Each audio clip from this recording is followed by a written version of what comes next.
Well, hello, this is my Kenwood TR751E VHF all-mode transceiver.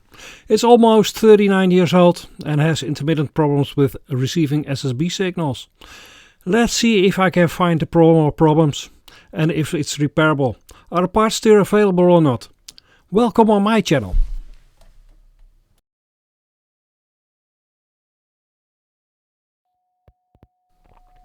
In FM I have not noticed any problems, but I'm using a voiceover, I know what's coming. In SSB there's an intermittent problem. It took a while, but I'll save you the trouble and filmed it with my mobile phone. I feed a minus 93 dBm signal, and as you can see it's not a S9 signal, but it's also varying. So let's open the transceiver and see what's inside.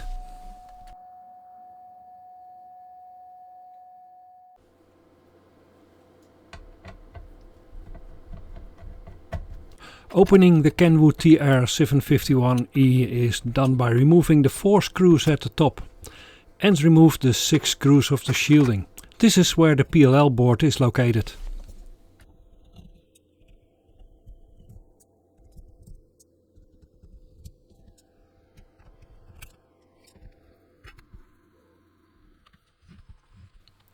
At the bottom 4 more screws need to be removed to get access to the receive board.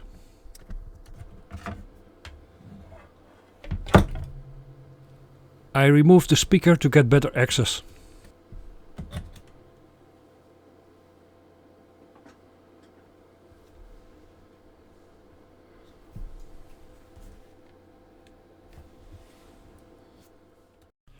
Before I do anything else, I go through the block diagram and the functional description in the service manual and translate that in what I see in the schematic.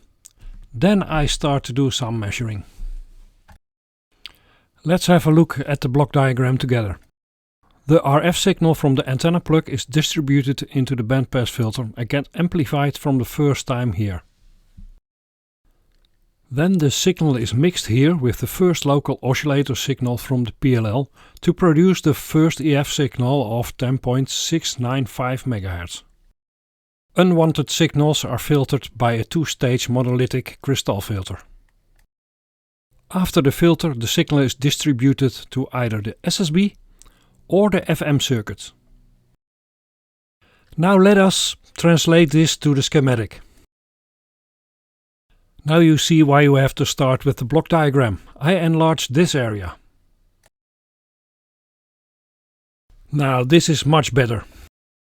The signal is coming in here and is going through Q201 for the first amplification. The signal is going through the helical filter into Q202, which is the first mixer to produce the first EF frequency of 10.695 MHz. From here the signal is going through the XF201 filters into the receive board. From the RF board the 10.695 MHz signal is going through the noise blanket gate and get amplified by the dual gate MOSFET. As you can see, the diodes are in the non-conductive direction. Let me explain this with an experiment. Here I have a diode, 1N4148, which is not designed for this task, but it will do the job for this demonstration. I feed a signal via a capacitor into the cathode of the diode.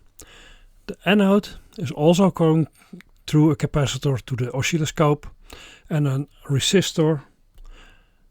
I inject DC voltage and the resistor from the cathode to the ground will close the loop. And here you see the experiment. I have an input voltage, which is the blue one, of 1 MHz, 200 millivolts. And the yellow line is the exit, the output of this diode switch, which is the yellow line. And you see we have a little bit of signal, but there's some capacitance in the diode. And I have the voltage over the diode and a DC voltage from the minus and the plus here. So now let's increase the voltage, and it's now 100 millivolts, and you can see it on the dBm. And you see slowly the sinus is also visible on the output. 300 millivolts, 400, and it starts conducting. 500 millivolts. And you see, when you put a DC voltage on a diode, you can transfer AC voltages from the cathode to the anode, as long as they are small enough. Okay, back to the repair.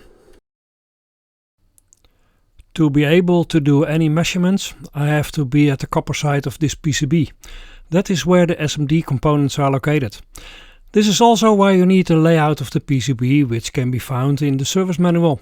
The SMD parts are not labeled on the PCB, so you have to go back and forth between the schematic and the PCB, which is pretty annoying. So I have to flip the PCB, which only can be done if I extend a few wires. It are the 3 coaxial wires which are in the receive path. The signal is coming in at the top, going through the first amplifier, then passing the first mixer into the main PCB.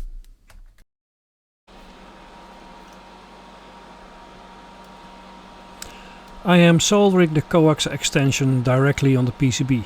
It's not ideal, but it's doing exactly what I need for the fault finding.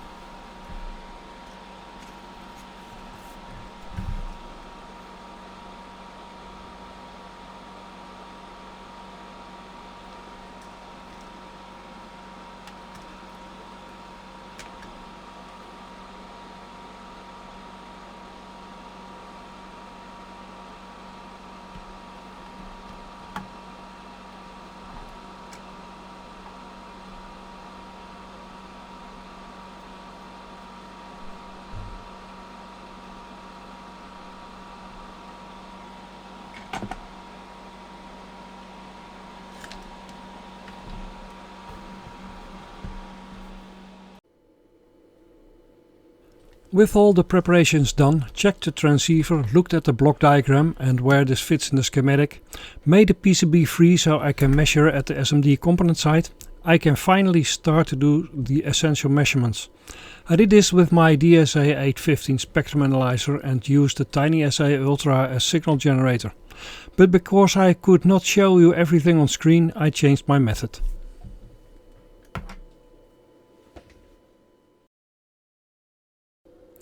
I use my AliExpress RF signal generator, which I repaired in video 27, and use the TinySA Ultra as a spectrum analyzer. Here I measure the VHF signal that I sent from the antenna to the first mixer. So I check if the 145 MHz signal reaches the mixer and if the first amplifier does what it's supposed to do. It's a bit difficult to see because the reference settings on the TinySA Ultra is on auto mode. At this moment I can't show it to you in a better way because OBS doesn't capture the TinySA window correctly. This is work in progress. I am testing the signal before the first amplifier Q201 on gate 1 and after the first amplifier on the drain, which is going to the helical filter L203. As you can see, the signal is getting amplified and looks good. The signal after the helical L203 looks fine also.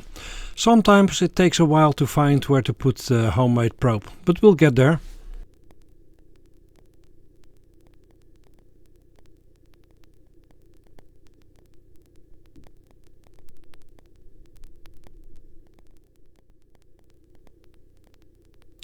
Now let's see if the signal is going through the first mixer Q202 and if the 10.695 MHz is produced correctly. I change the center frequency on the TinySA Ultra and check if the EF signal is there.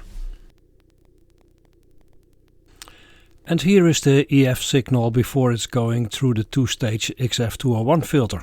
Nice!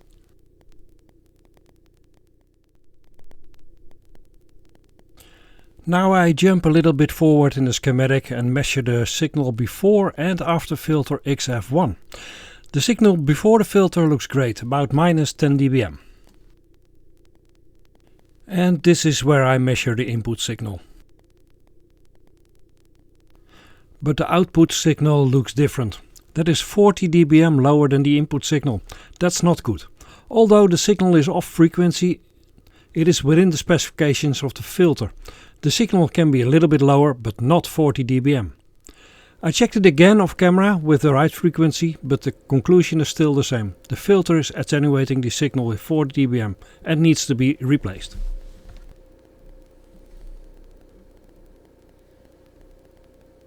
Potmeter.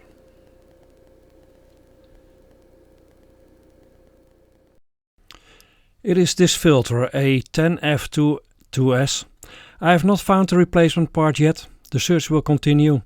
It is a short video, but it's a no repair for now. Thanks for watching and see you next time. Bye bye.